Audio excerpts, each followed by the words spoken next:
platform. He had been slashed in the neck. Awful news out here. Again, 2 people have died. A third was injured. How chaotic was the scene on the train? I was scared. Say what? I was so scared. It happened on a warm Friday. It's horrific. And there's no other word to describe what happened today. It was peak rush hour at the start of Memorial Day weekend. Inside the MAX. It was inside the MAX. Suddenly, around 5, news agencies started getting calls and alerts. There had been a stabbing. I hear a lady say, "Oh my God, they're fighting." And police were swarming a busy MAX stop. We're in the early stages of a homicide investigation here at the Hollywood Transit Station. Helicopters went up and reporters fanned out. We can tell you a suspect is in police custody. We're awaiting At that point, none of us had any clue how big and how horrible this story would become. We lost 2 great humans. People that were willing to put themselves in harm's way just on their daily commute.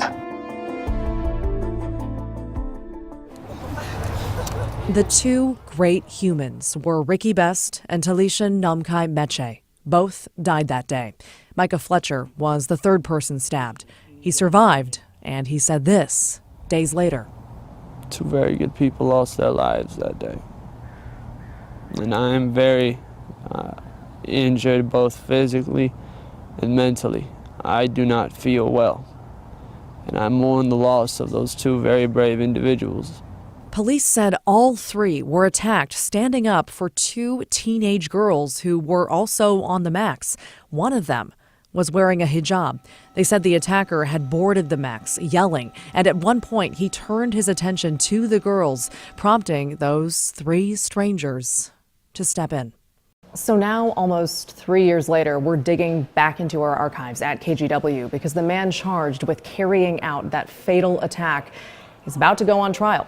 His name is Jeremy Christian, and I remember the morning after the stabbings when police emailed out his mugshot for the first time. I got chills because I recognized him. I'm a revolutionary. We brought all the Semitic monotheist child molesters over here. I'm a Viking. We brought them over here. Come on, we got prior land claims. The Constitution, that ain't us Danish. A few weeks before the MAX attack, Jeremy Christian showed up at a protest in Southeast Portland. I don't care if you say you're a patriot and you say We were just there covering that protest. It was supposed to be a march along 82nd Avenue, and he, like a lot of people, showed up early, and he just started yelling. And I was nearby, and I stuck my mic out to be able to hear him better, and then he turned toward me. Anybody got any questions? I'm free to talk. I'm going to say anything. I am here to provoke anyone because we live in a domestic situation where the only political affiliation that makes any sense is nihilism. This is my soapbox. Portland, Oregon, the Northwest. Protesters from every side told Christian to leave, and police escorted him out. A photo taken by local photographer Doug Brown appeared to show him giving a Nazi salute on his way. We had no reason to believe we would ever see him again. There's a couple guys on the floor bleeding. And Weeks later, the attack happened. Police arrested Christian blocks from that platform. They said he'd run off when the train stopped. He's 37 years old now, and the list of charges against him is long. On it, 2 counts of first-degree murder and 1 of attempted murder. After the stabbings, a woman named Demetria Hester came forward, adding another layer to all of this. She said the night before the MAX attack, Jeremy Christian boarded another MAX train, and he delivered, she said, a hate-filled rant against African Americans, Christians, and Jews. And she also said he then hit her in the face with a full Gatorade bottle before she maced him and ran. He actually did what I told the police that he was going to do if they did not catch him. Free speech or die, Portland. You got no safe place. This is America. Get out if you don't like free speech. Since his arrest, Jeremy Christian's been in court several times. His lawyers fought successfully to take the death penalty off the table. They also fought to have this trial moved out of Multnomah County, arguing local coverage of the case would thwart any possibility of Christian getting a fair trial. They lost that battle, and the trial will stay in Portland. In February of 2019, Christian pleaded not guilty by way of mental disease or defect, and his lawyers basically argue that he suffers from mental illness and he lacked the capacity to know what he was doing. If convicted, Jeremy Christian could face anywhere from 30 years to life in prison.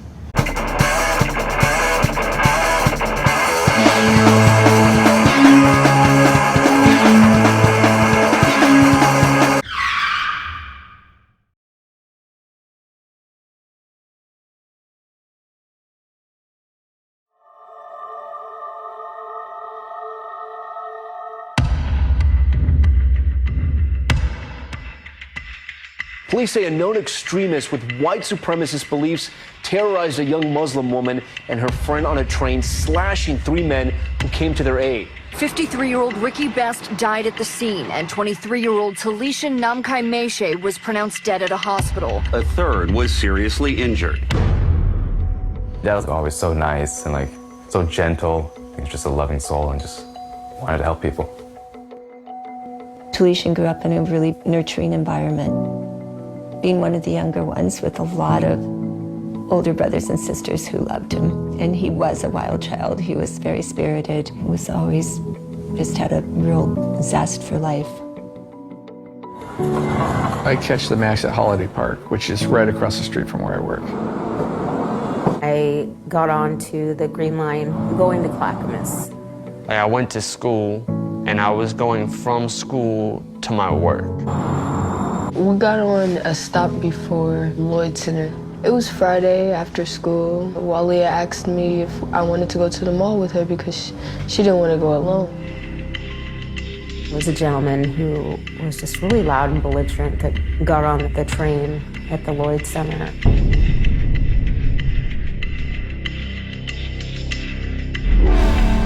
He was yelling at 2 little girls, both of them of a dark complexion, one of them with a hijab.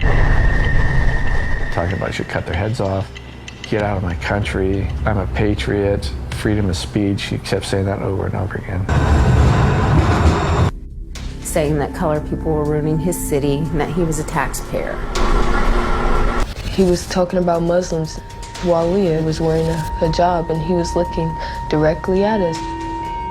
He was screaming at these kids and trying to, in some way, throw them off of the train. And so I'm like, yeah, I already know what this is about. After that, like, there was no thought process. It was just go.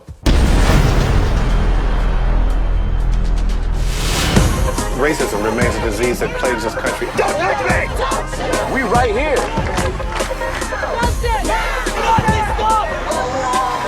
I thought the racial stuff was over. Hate to my family. This is happening every day. We have a choice.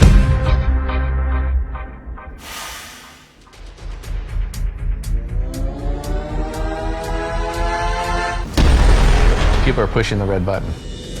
His eyes was black. He just looked horrifying to me. A beautiful man would brush by me and he just looked terrified. He was on the phone. I called him and I could hear this commotion going on in the background. All you Christians and Muslims. Then he said, I can't really talk, I'm too distracted. Die. This crazy white supremacist guy who's going off on these 2 young girls in the train, and I really just need to focus. And I said, Talisha, please don't get involved, just film it for the police. It felt real tense. It just felt dark. Like a really bad presence. My response was just to move away from him. He then stood up, and that's when Micah stepped in. What else was there to do? Like, was there really another option? Because the last time I checked, when you see 2 minors being attacked by an adult, you probably should get involved, or at least that's what my mama taught me. I'm getting in between Jeremy Christian and Talisha and pushing him away from Talisha. He was trying to intimidate them. They didn't back up. Hollywood Transit Center. The train was starting to slow at the next stop, which was the Hollywood stop. This blonde man is holding the phone and he was trying to show the angry man something. I saw the knife in his hand and I saw the slightest gesture of his hand, and I knew what was going to happen next. I see a phone flying and a knife. I tried to get involved. I got stabbed. And then people started screaming, he's stabbing them. And then this tall, beautiful man I saw, he was stabbed. He just went straight for the throats. The first person I saw was Talesian. He was standing, holding his neck.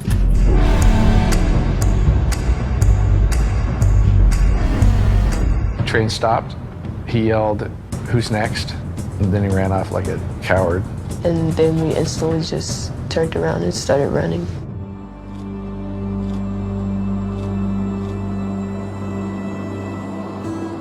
This blonde man comes walking back, holding his neck, and he said, I'm gonna die.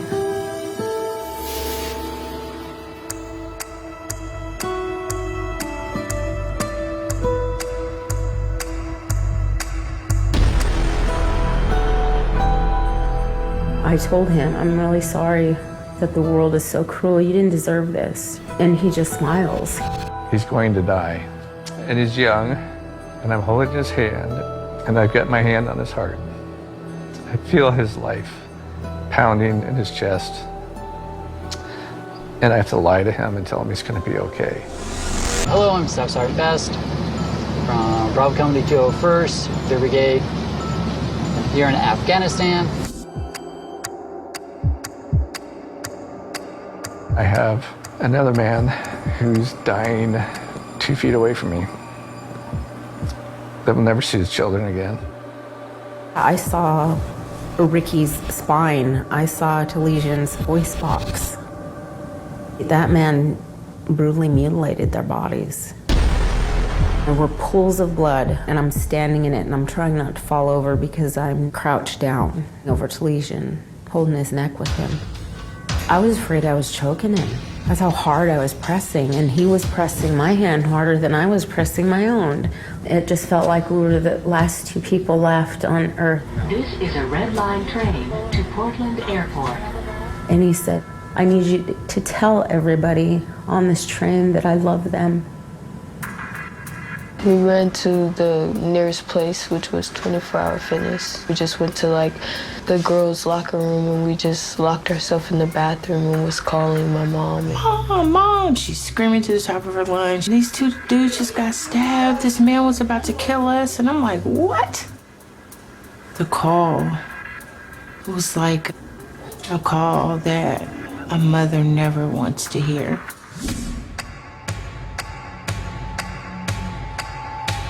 (3752) copy. Yeah, they're just getting reports in now that there was a stabbing. There was a moment after the altercation where what I thought to myself was, damn, what a great way to die. Like, if ever there was a good way to go, this is the way. And I think the moment that my mindset changed was sitting propped up against this MAX platform. I experienced that moment during blood loss where your body starts to get cold. I could literally feel myself starting to drift away from everything else, and I didn't not like that. And I realized I really have no interest in dying anytime soon. Sucker just stabbed a bunch of people. Finally, the cops showing up can actually handle this. So this guy just can probably kill about 3 people right now. He stabbed 3 people in the jugular on the MAX. That's why we chased his ass down. He's refusing to drop the knife.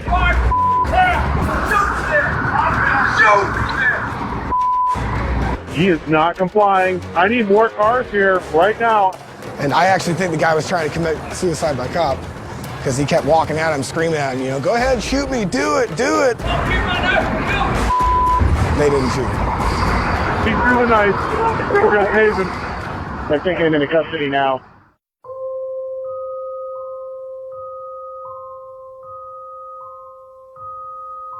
I said a prayer for Mr. Best, and I just didn't want to leave him on that train because I knew that his family had no idea he was laying here. Dad usually came home around 17:30, but he didn't. And so my mom started panicking. We decided to drive to the MAX station where he usually got off. He wasn't there. We waited for about an hour. We drive home. We wait a little bit. And then the officers come by and deliver the news. When I received the call that Talishan had died, I was here in my bedroom. It was middle of the night. The detectives told me that the way Talishan approached Jeremy Christian and was very loving and very kind. When he finally chose how he was going to exit, he chose right. 21-year-old Micah David Cole Fletcher, 23-year-old Talishan Mirdan Namkaimesh, 53-year-old Ricky John Best. He was an Army veteran, killed on Memorial Day weekend.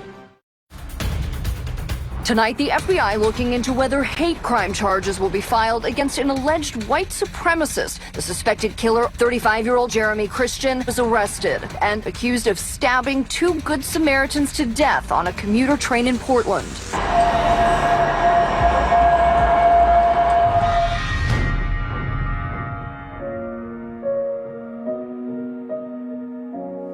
That was the flag that was draped on his casket. The flag that he fought for, bled for, died for.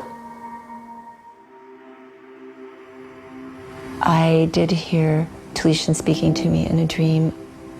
He told me to take his ashes to a shrine and that he would disappear into a rainbow. It was raining that day, and when we put the ashes into the shrine, all of a sudden the sun came out and produced an amazing rainbow coming right out of the shrine.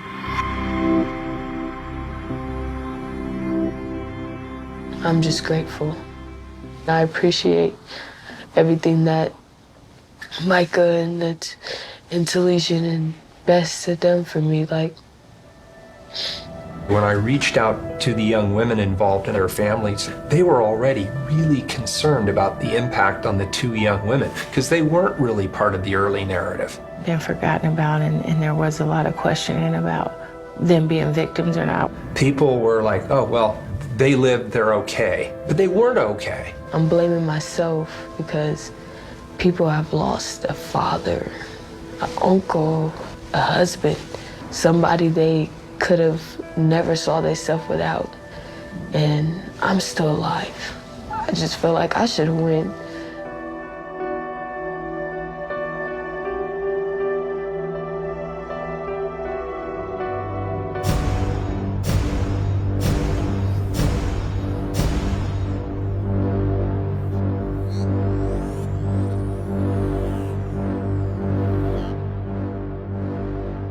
Unbeknownst to officers, the day prior, they had responded to a call. A woman riding the yellow line was assaulted.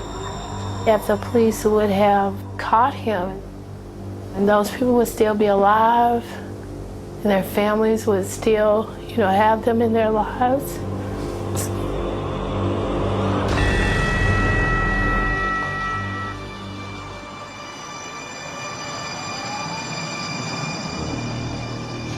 I actually got on the yellow line at the Kenton-Denver district.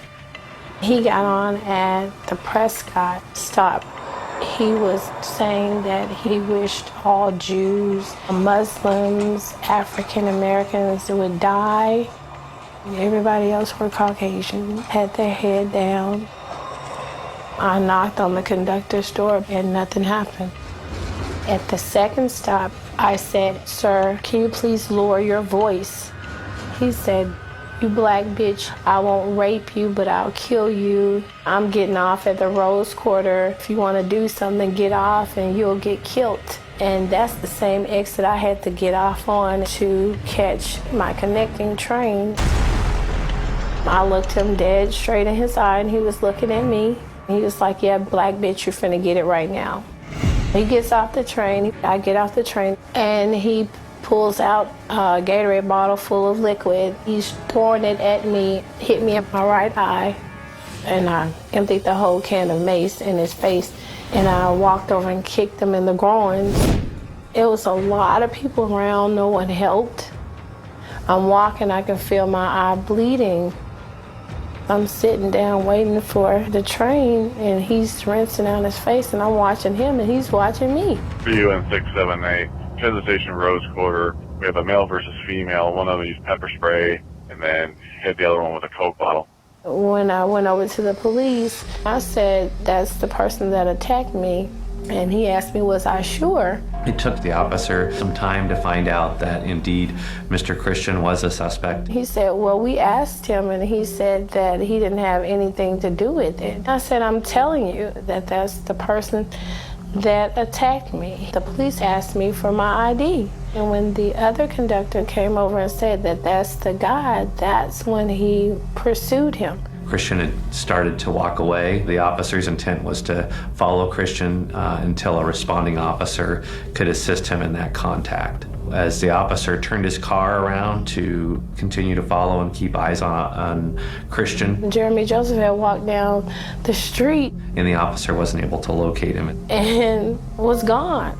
If you're going to take someone into custody, you should have another officer with you. If we decide as an officer that we're going to try and arrest someone by ourselves, and that arrest doesn't go as planned, then that person has access to all of my weapons, and that can greatly endanger the community. ABC affiliate KTU obtained this video of a man appearing to be Christian. I'm about to stab some mother. Call the police. I dare you. Punk ass bitches moving into my hometown, telling me what I can and cannot say, and then you want to mace me? You hoes. And I felt like he was looking for me because I maced him.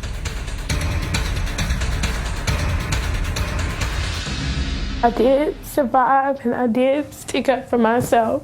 It was just hard for me to comprehend that these people lost their lives because the police didn't catch him the night before. It wasn't until the next day, May 26th, when the officer realized that the suspect involved in the incident that he'd responded to the day prior was Jeremy Christian. She went through that with him, and he's just got a second chance to just hurt, and hurt. What were they thinking? Free speech! Free speech! Free speech!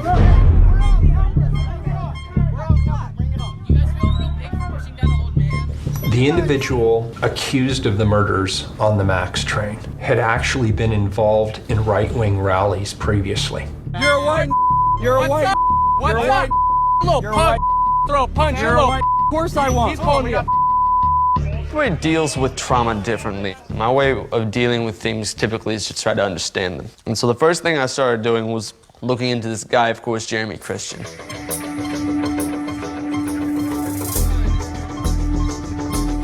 Jeremy Christian had been in a march that was near my house. I had seen him on the street while attending that march under the guise of a clown. Why is it always gotta be a battle with you people? Because there'd been a lot of rallies going on. I was starting to get really stressed about it, and I wanted to lighten the mood. The dude was just loud, bombastic, and did not care. And them, I'm being separated by the police. He was crazy. Like, that was the assumption at the time. We will bring back Jesus on our shoulders. And so at the end of the day, that's all I thought it was. Like, I didn't think that the guy actually believed in half of the stuff he was saying. I'm a nihilist. I don't care.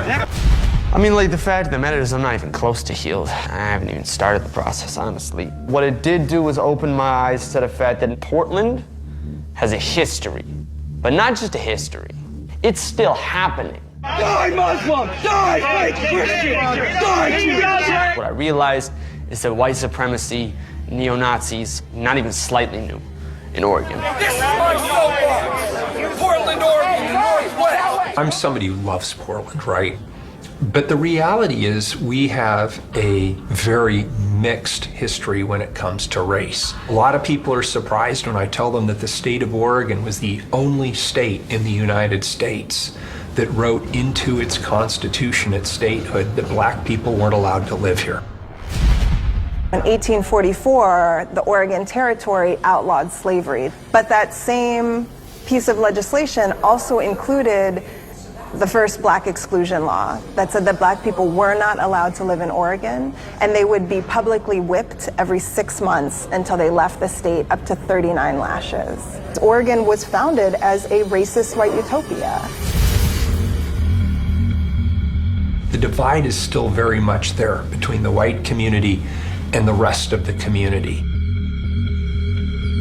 First of all, Oregon used to have a Klan. Second of all, we still have active white supremacist or neo-Nazi-esque groups in the area. In 2016, we had 917 hate groups that we counted in the United States. In the year 2000, the Census Bureau announced that in 2042, white Americans will be a minority in this country.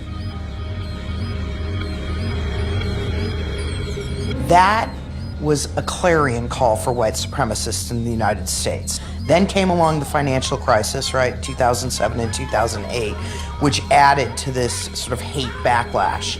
We're living in a moment of great economic anxiety. So when you ask ordinary Americans, they will tell you that they are concerned that their children won't lead the lifestyle that they've been able to enjoy. And during the whole time that Obama was in office, basically the number of hate groups just kept going up, up, up, and up.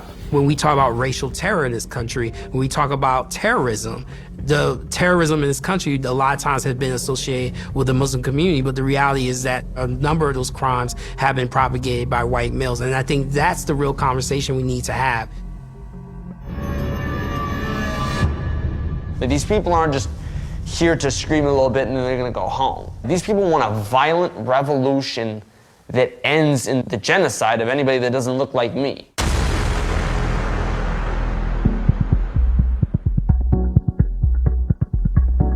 Antifa stands for anti-fascist.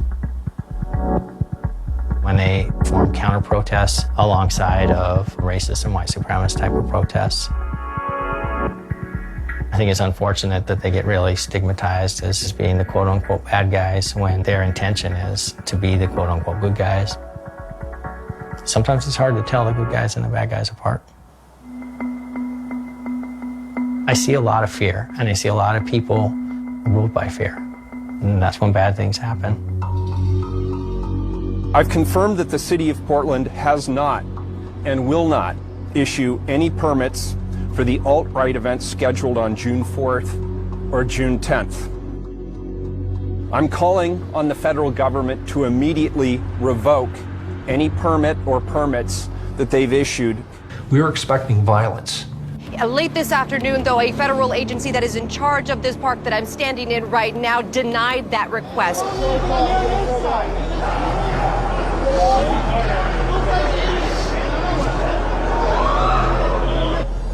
I thought having a right-wing rally in Portland, Oregon, particularly a rally that was associated with the individual who had committed the murders on the MAX train less than 2 weeks prior, was not a good idea. Rally organizers, as well as the Portland Police Department, are looking to bring in more manpower to try and keep the peace on Sunday. Take the migrants home with you!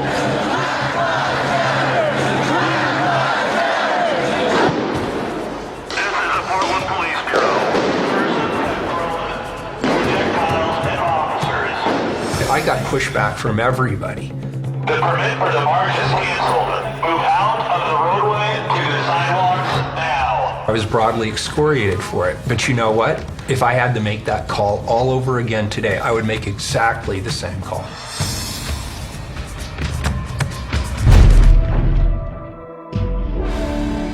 We're not fighting something as simple as a gang. This is an ideological army, a militant group. White folks who've been fooled by a system and authority and history into thinking there's something they're not, which is superior.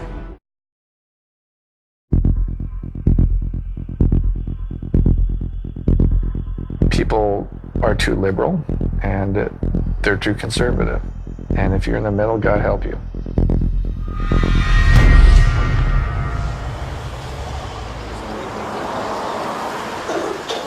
And we are going to have page 17, line 2, Jeremy Christian will be coming through the door here momentarily. Yes, Judge, my name is Greg Scholl, 95439 from the Metropolitan. Free speech or die, Portland. You got no safe place. This is America. Get out if you don't like free speech. After Dad died, I read a quote somewhere about how do you tell who's the good guys and who's the bad guys? The bad guys hide behind human shields, and the good guys are human shields. Death to the enemies of America. Leave this country if you hate our freedom. Death to Antifa. You think you're defending my country by killing another veteran who spent his life serving other people? Well, what kind of a fool are you? You're an animal. You're not a patriot. I'm a patriot. You call it terrorism, I call it patriotism. You hear me? Die. And it's funny, because one of the last times he said die, he looked me dead in the eye. That was an experience. This is domestic terrorism. So I understood from one of the people in the courtroom who spoke with the families before the trial that Jeremy Christian had suffered quite a bit as a youth. He pulled off an armed robbery. As the police came and they shot at him and they injured him in the face, and he went to jail for 8 years. And it was in jail that he was exposed to white supremacy. These young men, and it's predominantly men, not exclusively, when they go to a state prison or they go to a federal prison, they're easy targets for white supremacy groups. The fact of the matter is that white supremacist groups are very pervasive in prisons across the country. So it's very possible that Joseph was radicalized there. The population was about half Caucasian and half non-Caucasian. It was the whites on one side and everybody else on the other. The racist gangs in the prisons have a lot of control and power and influence. Young guys would come in, they would basically be offered, you know, you hang out with us, we're gonna keep you safe, you're gonna have a brotherhood. I got recruited in prison. We looked at ourselves, we're not a gang, we're an organization, we're a brotherhood, we're family. He spent time in prison, and I feel like same with a lot of people that would go to prison that was white, they end up coming out being racist, and I believe that's where he clicked on and formed these thoughts. All I was ever looking for was a family, to be a part of something, that somebody that cared about me and I can care about them, and that's what drew me in. And also what drew me in was the violence. You know, I grew up fighting, I grew up in the streets, so violence was always part of my lifestyle, and I loved it. It was an adrenaline rush for me. I finally found a group that gave it 100% in violence, and I fell in love with it, you know, and that's what drove me in even more. It wasn't even about the ideology and stuff like that, you know. You go out and you put in work, whether it's, you know, beating up a minority or stabbing somebody to doing a hate crime, even going back to prison. Oftentimes these groups target vulnerable individuals. You could be a young person who lacks strong role models and is susceptible to influence. You could be an older person who might be unemployed.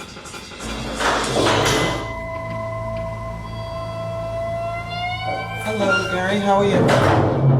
I'm okay. Thanks for coming to have a talk with me. What a white supremacist means to me is holding your race and being proud of who you are. Obviously, the reporter here is black. You should be proud to be a black woman, okay? You obviously have a good job, right? You're strong. Be proud of who you are. I'm white. I'm going to be proud of who I am. It could be someone who is sort of socially alienated from other people. I was a wrestler, but at the same time, I was also bullied. So you start reaching out for whoever will accept you. A kid helped me out one day and went over to his house, and his house was just so many swastikas, I couldn't believe it. I was like, oh my gosh, is your dad a Nazi? And he was like, yeah, my dad's a Nazi. I didn't see really any black children. When I did, all of us white kids, we were like, oh my gosh, there's a black person. Like, whoa. And then it started to become a game that when we did see a black person or a Jew, it was like, let's go chase them. And that's how it was at first, you know? It was like puppies chasing a rabbit at first. Older years, it was chasing them and beating them. Where were you when you heard about the Max incident, and what was your thoughts on it? The way I look at the Max incident is I kind of feel bad for the guys that got stabbed. They're standing up for what they believe in. But then again, I also feel bad for the guy that stabbed the guys because he was standing for what he believed in. The girls, not so much. I don't think I would have gotten up and stopped that guy for yelling at me.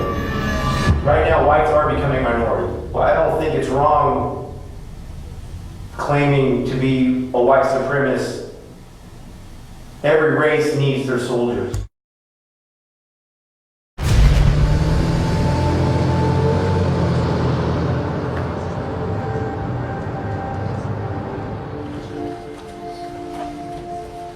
This is my first time seeing Jeremy Joseph Christian after the attacks. Determined not to let fear override anything and just face my accuser because I fought back. Remember, there's no heroes in this case.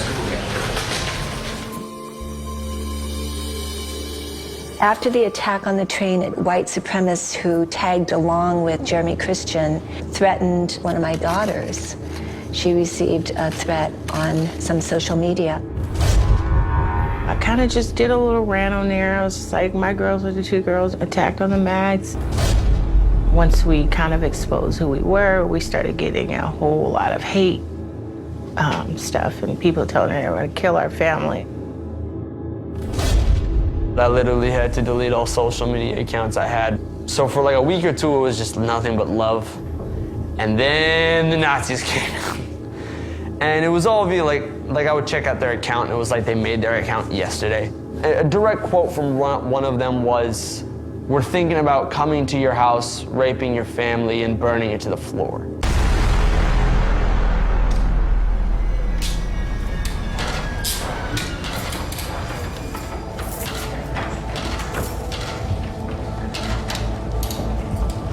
I mean, at first I was fine.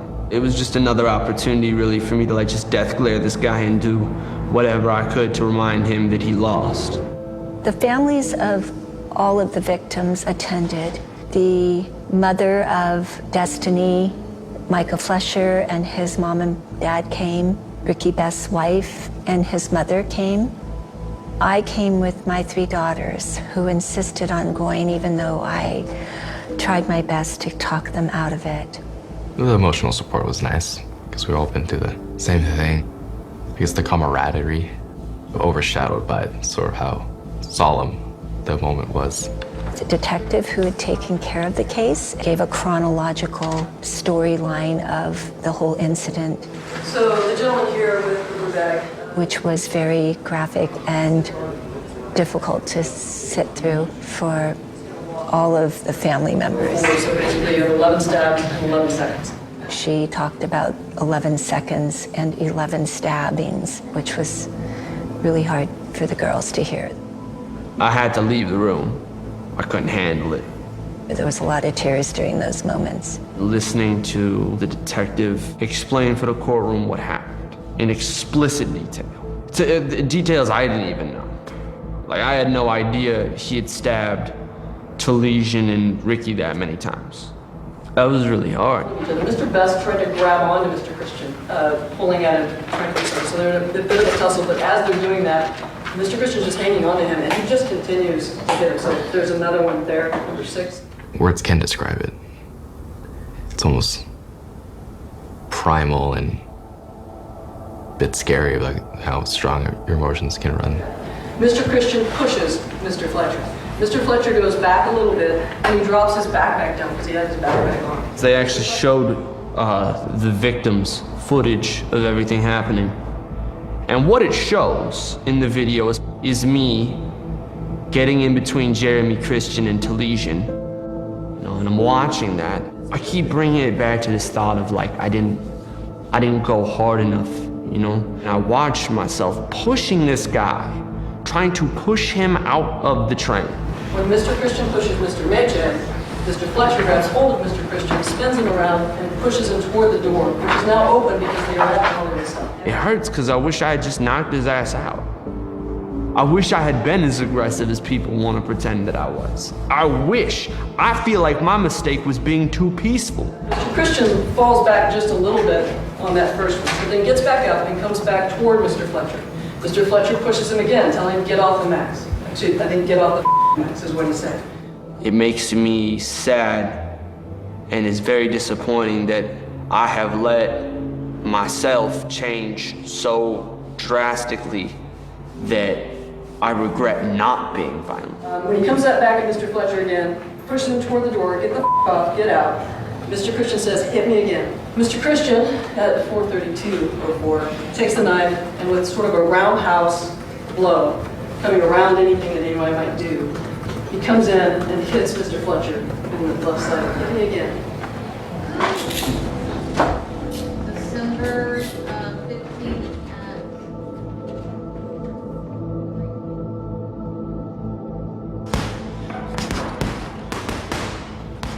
After a long day of listening to a murderer try to have a guy in a suit tie explain why he's not a murderer, it's really nice to just throw your hands into a bag of sand for about an hour, hour and a half, and pretend it's the guy that almost killed you.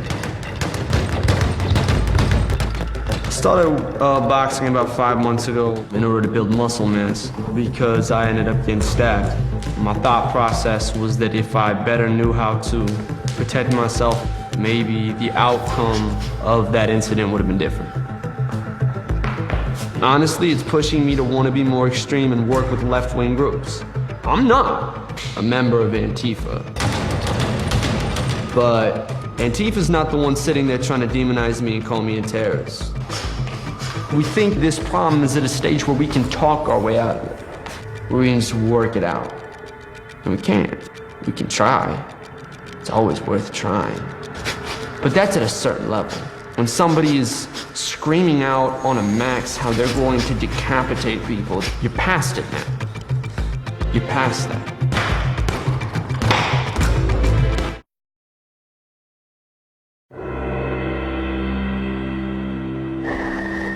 Every day I get on the max, I have anxiety. He's not the only one out there that feels like that. And our world is letting people get away with expressing themselves in those angry type of ways. And I just feel like I have to be more on guard.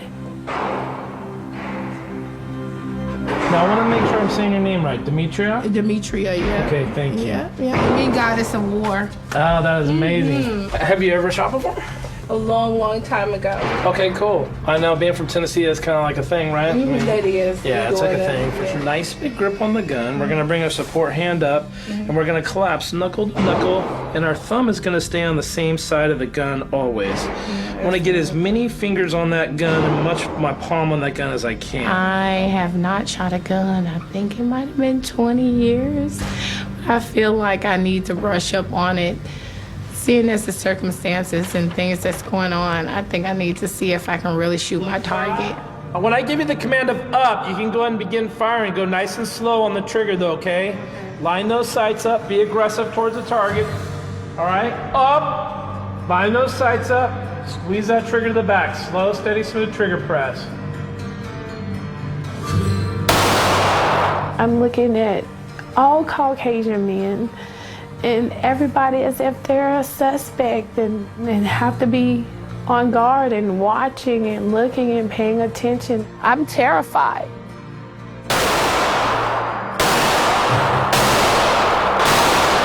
Send those arms straight up, straight out.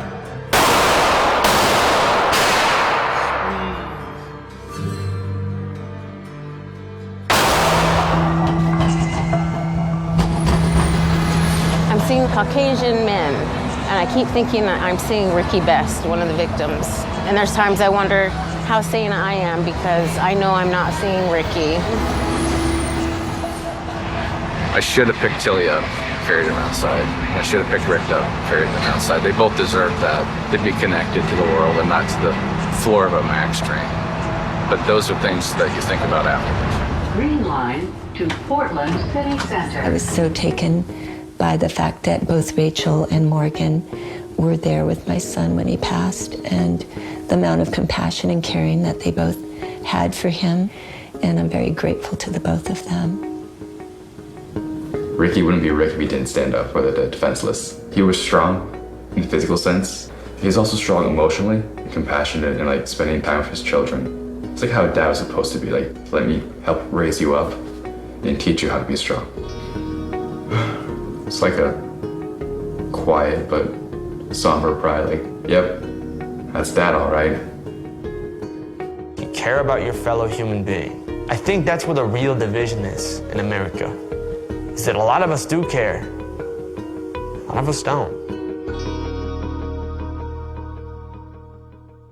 K through 12 nowadays is extremely diverse. This demographic shift that's going to hit us in the 2040s, where whites will be a minority, is already happening in our nation's schools. I'm still trying to understand why somebody's pigment levels in their skin matters in the first place, but if you believe a lie for long enough, it eventually becomes factual, so here we are. You are, whether you know it or not, at least in some way, benefiting this thing that we call white supremacy.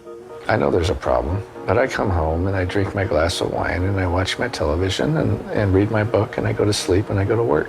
It doesn't make you a bigot or a Nazi. It's the unfortunate nature of the culture we live in. I'm taking responsibility. I need to be a better citizen.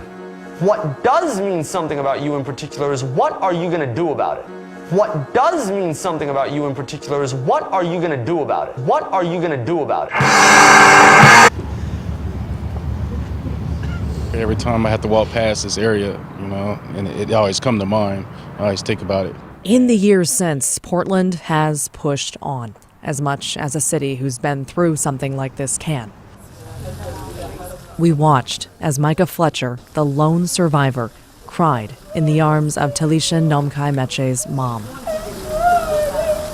I just wanted him to know that he's loved and he needed arms to break down in and cry in that understand love. At the funeral for Ricky Best, a 21-gun salute for the 23-year veteran of the United States Army. Ricky's a hero, and he's in this world. There aren't a lot of heroes, not a lot of people that you can really have your children look up to.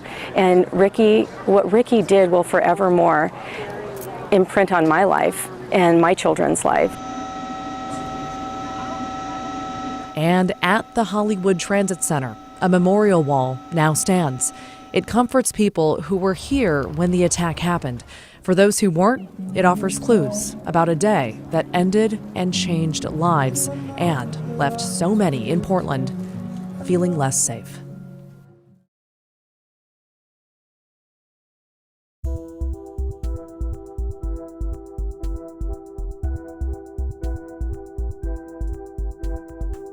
Time you first paid attention, or your attention was drawn to Mr. Christian's loud voice, was Mr. Ford already involved? Yes, it appeared he was in a verbal altercation with Mr. Christian. So what was your assessment of Mr. Ford? My assessment of Mr. Ford was that he was a gentleman that obviously had either military training, family with military training, larger man, probably somewhere in the range of 320 to 360 pounds.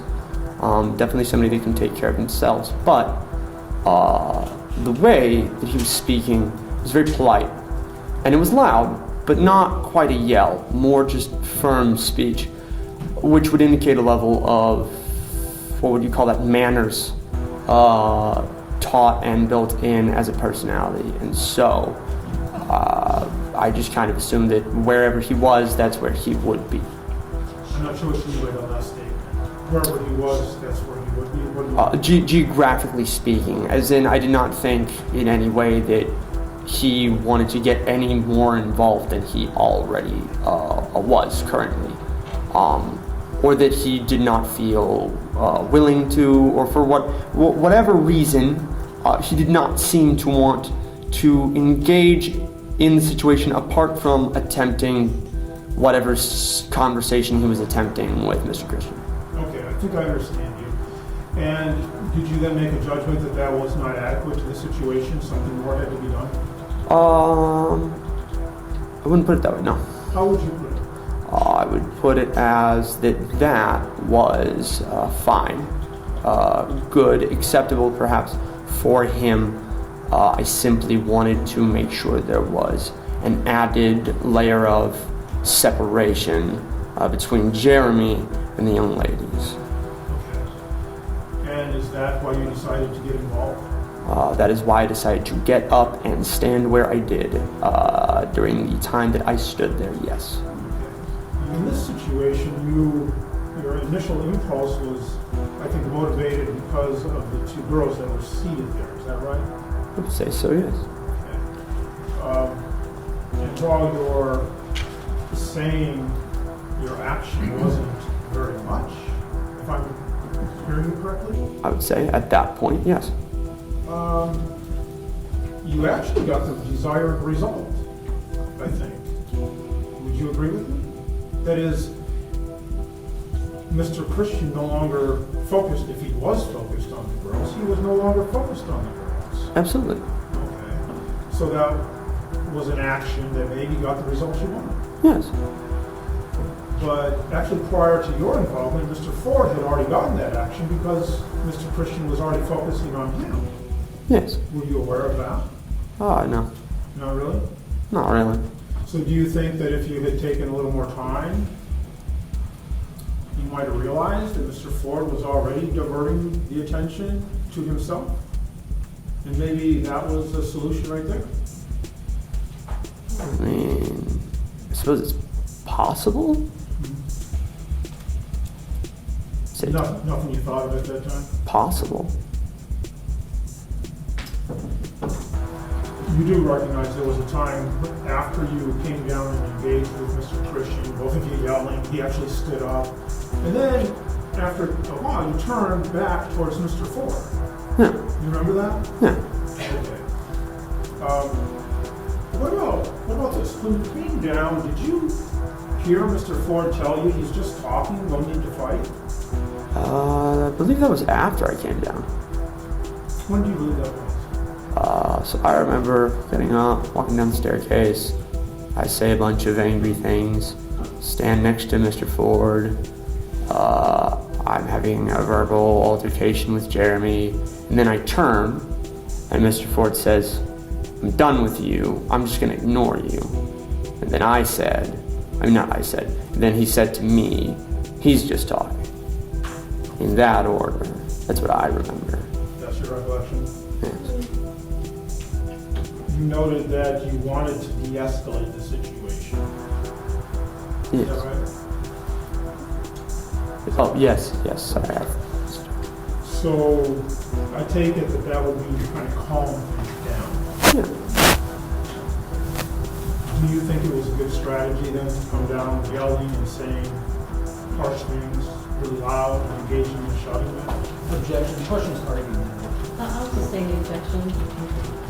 What did you have in mind in terms of de-escalation? What did you think was going to work? Giving Mr. Christian something to focus on that wasn't them so that hopefully they left or got far enough away to be safe. Once you came down and drew Mr. Christian's attention to you, would you agree that the two teens were no longer in any danger? Absolutely. So then something else happens, and you noted this morning you heard this loud noise. Yes, sir. And you understood that to be Mr. Christian striking Mr. Namakemeshi, is that right? That is what I believed at the time, yes. Do you still believe that that was what happened? No, I have been shown differently. Okay. And at the time, that's what you were responding to? Yes. And so, again, you made an assessment about what was going on, right? Sure. And whether or not to be involved. Huh. And if I understand you correctly, your decision to be involved at that point was because you believed there to be actual violence, physical violence happening at that moment. Yes. And that is, you believe that Mr. Christian and Mr. Namkameshe were actually in a fight. No. No. How would you describe it? I would say that they were getting prepared to be in a fight, and really would have been a lot less of a fight and more of an assault of sorts. Because of your observations about Mr. Namkameshe not being prepared? Yes, it's actually a little bit deeper than simply being unprepared. He's just looked like a friendly person. He did not look like the kind of man that, even if he wanted to, he would hit you.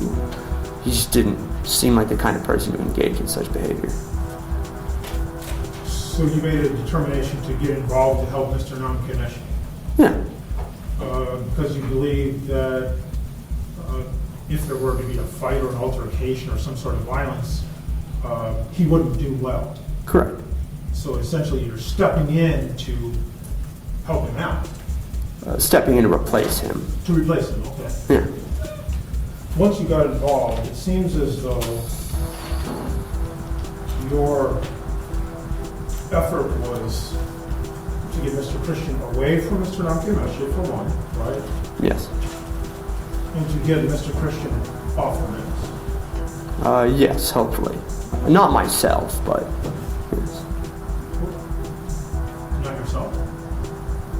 Yes, like for instance, I did not plan on physically dragging him from the train.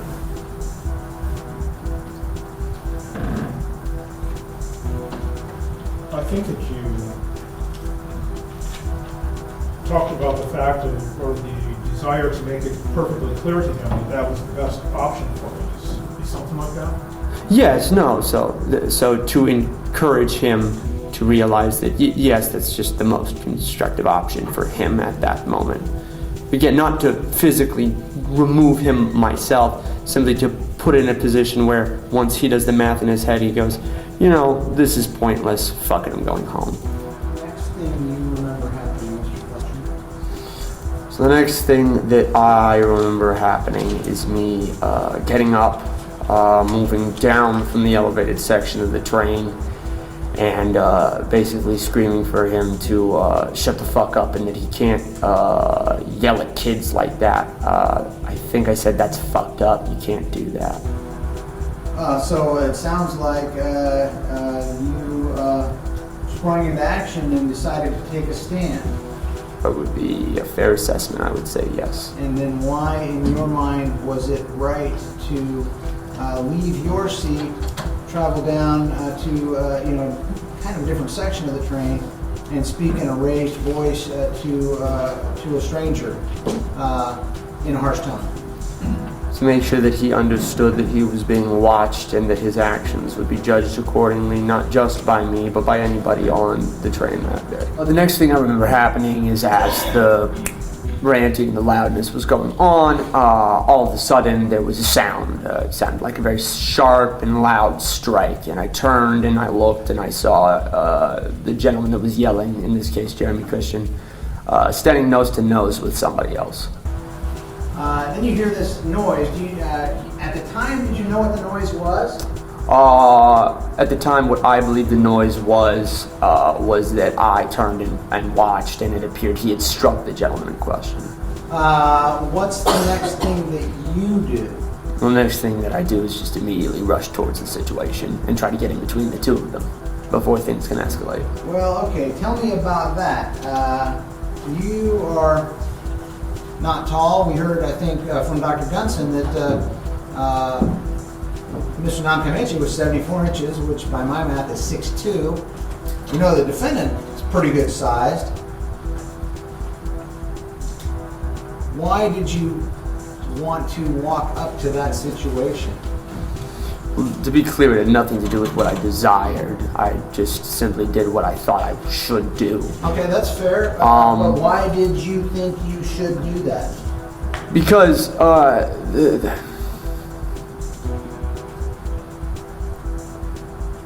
all right. when I looked, and what I saw initially was this tall, spindly man with curly red hair. I remember glasses, don't ask me why. White dress shirt and beige slacks. What I saw was somebody that had probably never been in an altercation in their life, better yet a full-on fist fight with somebody that is screaming on a train. And what I could immediately notice was a combination of things. Number one, the man was surprised. So right off the bat, this was shocking to him. The man was surprised. That's Talesian. Yes, Talesian was surprised. Appeared surprised? Yes. The gentleman did not look prepared to handle a violent altercation. Why did you think a violent altercation was imminent?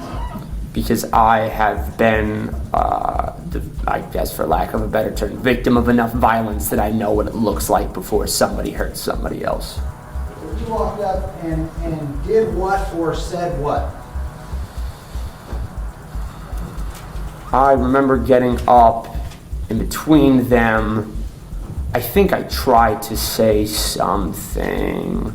I don't believe I got to saying it because the first thing that ended up happening was that I was pushed rather hard against, there's a rubber section in the train that allows it to bend, and I was pushed towards that. The next thing that I remember happening was me stepping up, and I don't remember if I said something.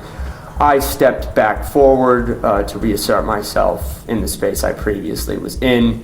I believe Jeremy, at the time, I thought he was going to grab Talesian to hit him in the face, but it could have also been a push. And it was at that point that I then grabbed him by the collar and the back of his right, my left, of the shoulder of his shirt, and I began to move him away. Now, did you know at that point, actually prior to that point, that Jeremy Christian had pulled a knife out of his pocket and was holding it in one hand? No. Could you see that knife? No, I was paying attention to his face, unfortunately. What were you saying when you grabbed him, moved him away from Talesian? I think I was saying, get the fuck off the train, go on and get. And why were you saying that, and why were you pushing him towards the door? Because it was my intention to make sure to put him in a situation where he decided the best course of action was to leave. He stands up and says what? Hit me again, motherfucker. I dare you. What did you do physically? I pushed him again. And closer, hopefully, towards the door. How did he respond? He responded by stabbing me in the throat.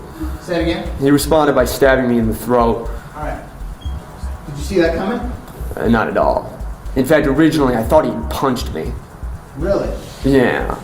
Although, what's so funny about it is that the way I remember it, I spent a lot more time on that section of the train after the stabbing than apparently I was. I remember what felt like a few minutes where I thought he had punched me and I was getting ready to put my hands up to guard for another one, and then I noticed there was blood on my fingers.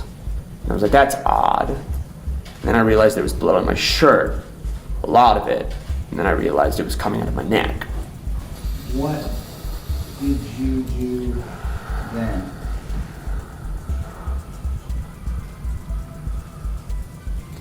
Put my hand against my throat to adhere as much pressure as I could to the wound. Briefly, for some reason, crouched down and then began exiting the train as fast as I could without, in my mind, raising my heart rate, because I was aware of the fact that the faster my heart beats, the quicker I'm gonna be dead. Because in my mind, at least at that point, that's a given. What's a given? I'm going to die. That's what you thought? Absolutely.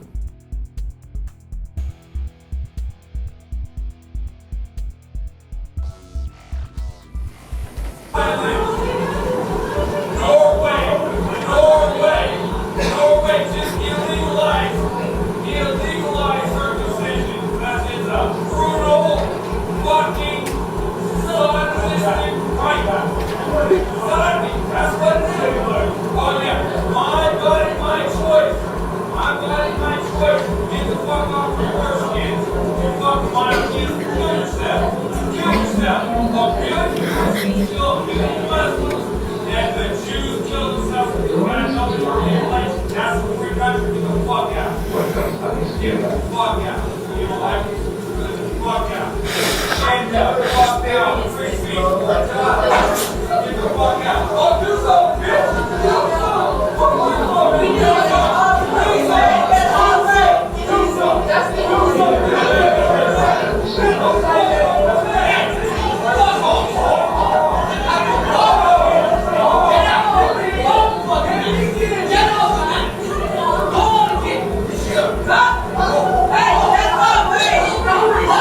That you made a phone call while they were rendering aid to you. That would be correct, yes. Why? Why was it important? I mean, you thought you were going to die. I guess you told us that. Why was it important for you to make a phone call at that point? Well, because if these are going to be my last moments in my mind, I just needed to do something real quick. I just needed to make sure that somebody was okay before I went. Who did you call? I called my mother. Is she here in the courtroom? That is correct, yes.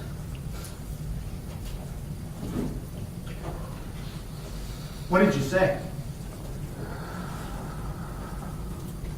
Said, "Hey, Mom, how's it going?" Said, "Hey, Mom, how's it going?" And she said, "Good." And she said, "Are you okay?" Because she could obviously tell from the sound of my voice that something was happening. And I said, "Oh, right. I want to say Marcus was talking to her first, actually, on the phone. I apologize." That's all right. Marcus, because Marcus, of course, had to dial it because I was about as present and cogent as one would expect from a stabbing victim. So Marcus calls her, and he does one of the kindest things I think he did in the entirety of the moment. He lies to her and he tells her that I was stabbed in the arm, because I recognized in the moment that he realizes he's talking to a mother and he's a father, and he realizes now is not the time to panic her, right? Sure. So tells her that I was stabbed in the arm, asks if she would like to speak with me, and I'm assuming my mom said yes, because he then hands me the phone. To which I go, "Hey, Mom," and she goes, and I go, "How's it going?" And she's like, "Good." And she's like, "You okay?" And I'm like, "Yeah, I got hurt. Don't worry, it's fine." And she's like, "Yeah, okay, where are you?" And I explained to her that I'm at the Hollywood Transit Center. And then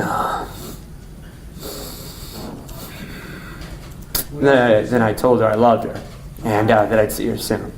And I asked her, as an aside, to call my work and let them know that I wouldn't be making it in today, which seems funny, but the reason I was telling her that was because I didn't want her to realize how hurt I was, and if I'm not going to make it to work today, that means I'm probably going to be there eventually, so. A little bit of hope. Yeah.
What does mean something about you in particular is what are you going to do about it? What does mean something about you in particular is what are you going to do about it? What are you going to do about it?